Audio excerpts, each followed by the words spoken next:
This is Steve Worrall with NPAA Radio talking with Matt Pikka. How you doing today, Matt? I'm doing well. How are you doing, Steve? Absolutely wonderful. It's actually 75 degrees, but don't worry, it's in the north and it is Wisconsin and it'll snow tomorrow. Absolutely insane. Let's talk a little bit about your past week. You've had an eventful week. Tell me first about your experience fishing the Cabela's NWT as a co-angler. Well, I'll tell you what, I think the weather was the story over there. I got to spend a couple days pre-fishing with my wife, Marianne Husky, the weekend previous to the tournament, and yeah, you're exactly right. We had to wear our snowsuits. We were out there. It was miserable weather, snowing, blowing, rain, sleet, you name it, we had it. And the bite was far from phenomenal.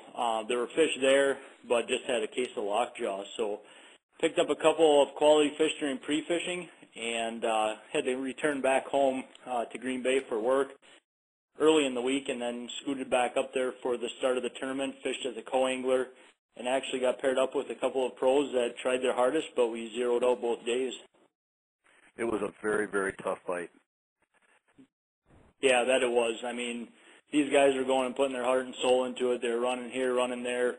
Marked fish, caught fish during pre-fishing, went back to those same spots, and you know, I contributed a lot to kind of a late spring and changing weather conditions, changing water conditions. I mean, there on the Mississippi, you've got, you know, the gates opening and closing day in, day out, currents changing, water levels are changing, and yeah, it's a lot to compete with.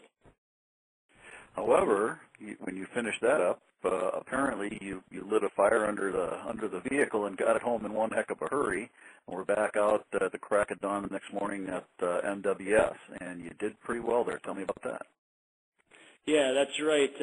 We got out of there a little bit late, and unfortunately I missed the NPAA Kids event in lieu of trying to get home early enough to catch a couple hours of sleep before the MWS that was launching out of Winneconne, the Upper Lakes of Winnebago system.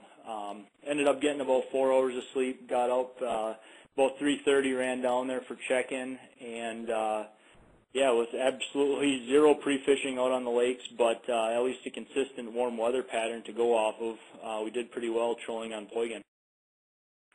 You got 4 fish, correct? Yeah, it was a 5-fish tournament, got 4 fish, fished right up until the end trying to get that 5th. Nobody likes to go in with 1 fish short, but the 4 that we had were very quality fish, and I thought were good enough to outdo, you know, 1 or 2 fish that might have possibly come from the river. They're obviously in a pattern right now where they're heading down from spawning. They're flying through that river with the current and the warming waters, and I was just banking on them getting into Pikka and settling down in the deep holes, and happened to find a couple of them that were hungry and got them to go. Tell me a little bit about how you discovered those fish, that particular pot of fish, how you found them out there. Well, I guess I've only been on Pikka a couple of times prior to my, you know, this tournament, but I know that Horseshoe Hole right in the middle of Pikka is probably the deepest spot of the lake, and it does hold fish.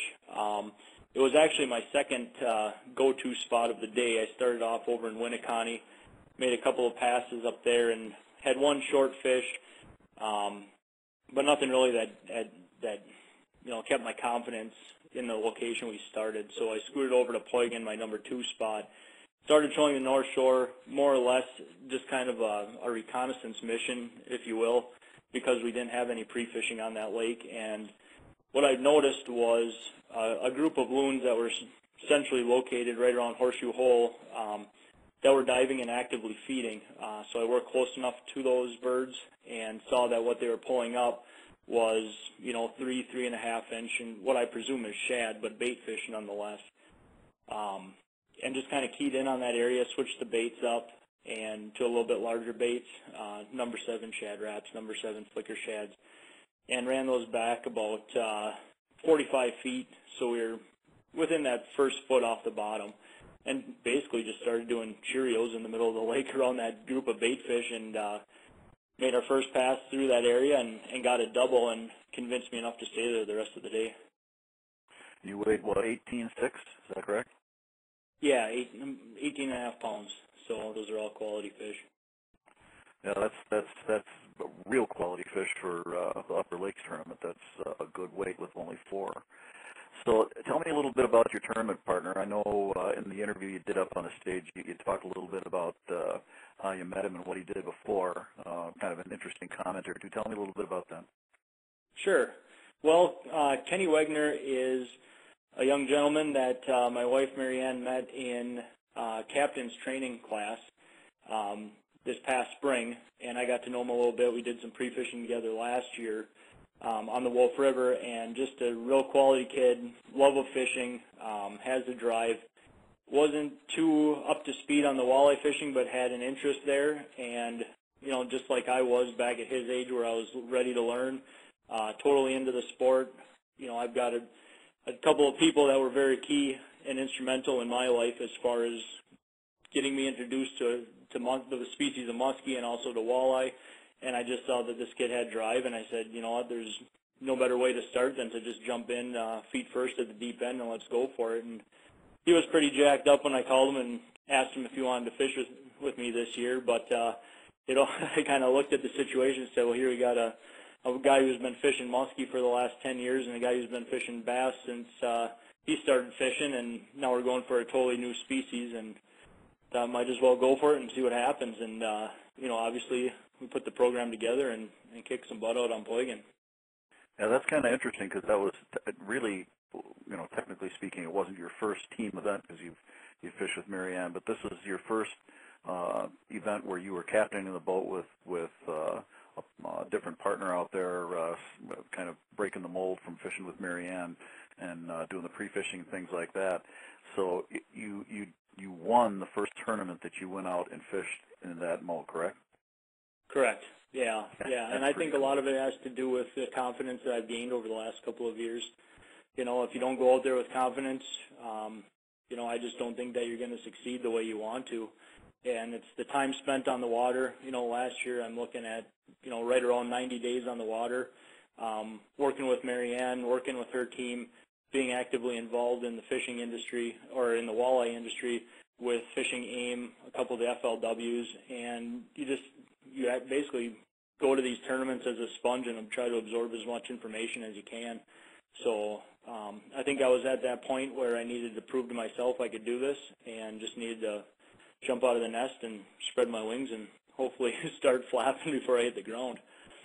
A little bit anyway. So yeah. you're a strong proponent then of fishing as a co-angler to learn the sport and get the ropes kind of figured out. Oh, exactly. Yeah.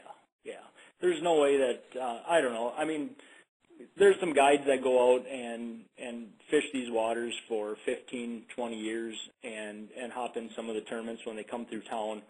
But being a touring pro when it came to muskie fishing, getting involved with the walleye tournaments and traveling with those, it's, every time you go on the road and you go to a different body of water, you pick up new things. And I think it's that experience that really makes you a well-rounded fisherman, and I kind of contribute that to the results that we had here this past Sunday where the weather patterns were changing. I talked to some of the guys who were all pre-fishing Friday, Saturday before that tournament, and they weren't getting anything going on that lake.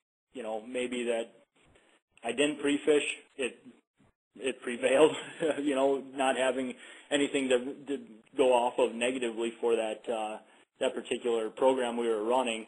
But, just having that confidence, seeing the weather patterns changing and going out there and being able to adapt to the situation.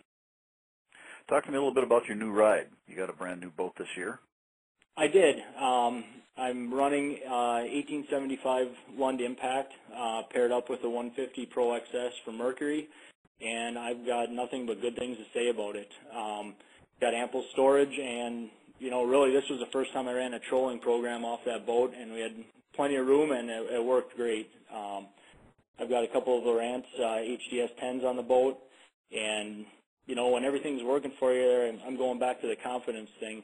When you've got the equipment that you feel confident in, you don't have to think twice about it. This might break, that might go. I've got to alter my presentation because of this, that, or the other thing. It's not on your mind. The only thing that's on your mind is going out there and catching fish. So I really want to thank Lund and Mercury for working with me this year and getting me into that new ride. Let's talk a little bit about the NPAA. I know you're also a strong proponent of membership in the NPAA. What do you see as the benefits of being an NPAA member? There again, I said at the beginning of the interview that I regret not sticking around a little bit longer to be involved with the kids event over in Red Wing. That is first and foremost by far the greatest thing that I get out of being an NPAA member is being able to be involved with the kids events. There's obviously there has to be a future to the fishing industry, and there's no better way to make sure that that future exists than to get the youth involved. And just to see their smiling faces when you hand out a rod and reel combo or you talk fishing with them, give them a high five, sign their shirt. I mean, that's what the industry needs because, 10, 15, 20 years from now, those are the boys and girls that are going to be growing up and filling our shoes when we're getting out of the game. Absolutely, and I think with the program that they have going right now, working with the Cabela's NWT and the MWC, we'll reach a couple of thousand kids this year. And watching those young folks come up and pick that fishing rod up, get that shirt, and then head out to get it signed, there's nothing like it, is there? No, absolutely not. And when I first got involved with the NPAA back in 2009, actually the winter of 2009 into 2010 season, and at that time I was involved with Muskie, and I was going to the kids events after the pro walleye circuit tournaments, and kids were coming up to me and asking me for my autograph, and that's the coolest thing. Just going and talking to the kids about fishing, talking to parents, making sure that they understand the importance of getting their kids involved with the outdoors. So what are your plans for the rest of the year? Are you fishing the entire Midwest Walleye Series then? Yeah, that was my plan this year, was to do the whole circuit, and I think after this first event being coming in as far as number one in point standings, it's one of those things where I thought, well, I'm going to do this, and my goal, honestly, was to be in the top 50% by the end of the season. And coming out like this, I understand where my wife was coming from last year when she was in the race for Angler of the Year, where that drive, you have it, and you don't want to let it go. I don't think I've been thinking of anything other than this next tournament down on Winnebago out of Oshkosh and trying to get a program together so that we can keep this ball rolling. What are you going to do with your fishing as a co-angler this year? Well, I'm going to continue fishing all the NWTs, and our next stop is Lake Erie. I got down there for the first time last year, actually 2 times last year, and it's a phenomenal fishery. I can't wait to go back. And then, then they're up in Sturgeon Bay. So, yeah, I'm just going to keep continuing to tour with the NWT and fish the MWS. And I am actually going to get one muskie tournament in this year. I'm looking forward to the best of the best on the bay. Usually that's the first or second week of October. So I am going to still do that. And on top of all the traveling around with tournaments, I also got my captain's license over this last year and plan to do quite a bit of guiding out on Green Bay. I see. Well, that'll keep you busy. Sure, it sure does. Well, one more question for you before we let you go. I've heard rumors that the reason that you move from competitive muskie fishing to competitive walleye fishing is that every once in a while you get to eat your prey. Is that true, or is it something else? I'll tell you what. There's every single muskie that I've ever caught, I've released, with the exception of one that was hooked a little bit too far back in the gills, and I still think about that to this day, being the only one that didn't go back into the water kicking its fins. So, but at the same time, I've never kept one to eat one, nor will I ever. And gosh darn it, I love walleye. They're mighty tasty. So yeah, I think so. And actually, I was going to say if there ever is a crappie circuit that starts up here around Wisconsin or the Midwest, I might be game for that too, because I like fishing those in my own time. Yeah, that would be great. Well, there are some very large crappie circuits that go on in the lower Midwest and the South. They're very well attended and quite competitive. They catch some giant crappies. They work real hard and actually are just as competitive as the walleye events in the upper Midwest. Oh, I can imagine when you get a group of people that really enjoy the sport and want to go out there and prove their worth. Yeah, the fishing industry does get very competitive, and I've seen that firsthand. So. Well, sir, we appreciate the time that you've given us today. We'll be watching how you do out there on the NWT as a co-angler and on the NWS as a pro. Good luck out there the rest of the season, and we will see you at the NPAA conference again next winter. All right. Thanks a lot, Steve.